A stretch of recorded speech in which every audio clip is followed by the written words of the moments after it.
મહેમદાવાદ શહેરમાં આવેલ ઢાળ વિસ્તારની અંદર નગરપાલિકાના પમ્પિંગ સ્ટેશનની અંદર ગંદા દુર્ગંધયુક્ત પાણી છોડવાને લઈને અહીં આગળ આ પમ્પિંગ સ્ટેશનની સામે મસ્જિદ એટલે કે દરગાહ આવેલી છે અને એની આગળ પણ એક મસ્જિદ અને દરગાહ આવેલી છે, જેની અંદર હાલમાં પવિત્ર રમજાન માસ ચાલતો હોય, જેને લઈને મુસ્લિમ બિરાદરો રોજાના ઉપવાસ રાખતા હોય છે, જેથી કરીને તે લોકો 5 ટાઈમની નમાઝ પઢવા માટે આવતા હોય છે। ત્યારે આ પમ્પિંગ સ્ટેશનની અંદર ઠલવાતા ગંદા દુર્ગંધયુક્ત પાણીની ગંદકી અને દુર્ગંધને લઈને તેઓને નમાઝ પઢવામાં આવવા જવામાં હાલાકી પડે છે। ત્યારે અહીં આજુબાજુ પમ્પિંગ સ્ટેશનની બાજુમાં રહેણાંક વિસ્તાર છે, જેને લઈને તેઓને પણ પોતાના બાળકો તેમજ તેઓને મોટો રોગ ન થાય અને કોઈ રોગચાળો ન ફેલાય તેનો હંમેશા ભય રહે છે।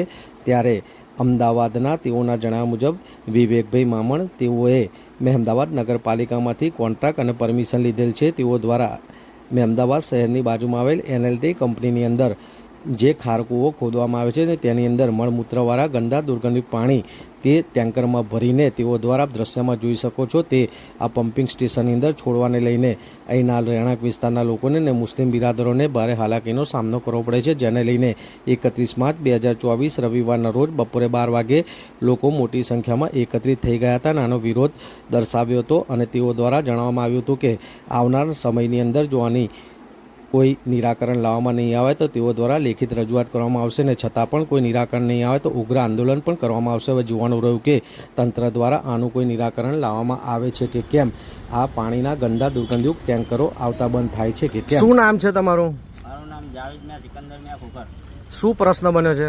પ્રશ્ન એવો બન્યો છે કે આ જે ગાડી છે એ ગંદકી ભરી લાવે છે એલએનટી માટે અને ધાર વિસ્તારમાં ખાલી કરે છે।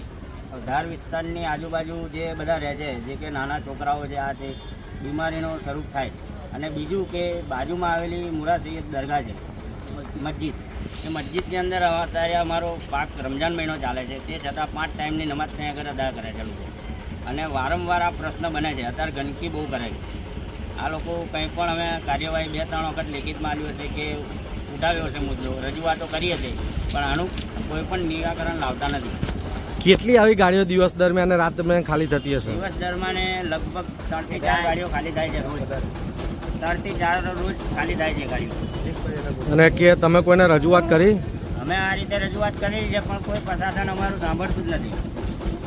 તો તમે આ નગરપાલિકાના અરસામાં જાણ કરી?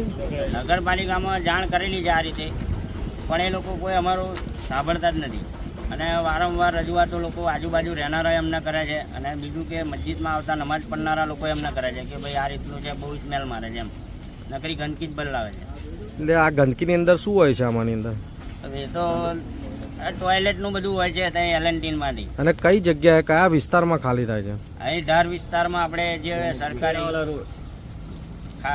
ખેડા રોડ ઉપર જે મુરા સૈયદ દરગાહની સામે બોર આવેલો છે ત્યાં આગળ ખાલી થાય છે। તો આ કઈ કંપનીનું છે એમ? હવે આ એલએનટી કંપનીનું છે એવું જણાવવામાં આવે છે। તો તમે કંપનીમાં કે આના જે લઈને આવતા એ માણસને નથી કહેતા કે ભાઈ અહીં ખાલી ના કરશો? ઘણી વખત પૂછ્યું છે, એ લોકો એમ કહે છે કે અમને નગરપાલિકાએ ઓથોરિટી આપી છે ખાલી કરવાની, એવું જણાવે છે। તો તમને એ નગરપાલિકા દ્વારા જે અમને પરમિશન આપવામાં આવી છે એનો કોઈ લેટર, એનો કોઈ કાગળ અથવા માગ્યા પણ એ લોકો કંઈ આપતા નથી એમ। કોની જોડે માગ્યા તમે? ડ્રાઈવર જોડે। અને નગરપાલિકામાં તમે માગ્યા? નગરપાલિકામાં તો કોઈ જવાબ જ નથી આપતા। જો હજુ પણ આનું નિરાકરણ નહીં આવે તો શું કરશો તમે? અમે આગળ આ રીતે આંદોલન જ કરીશું, આગળ પગલાં ભરીશું, ગણતરી છે અમારી।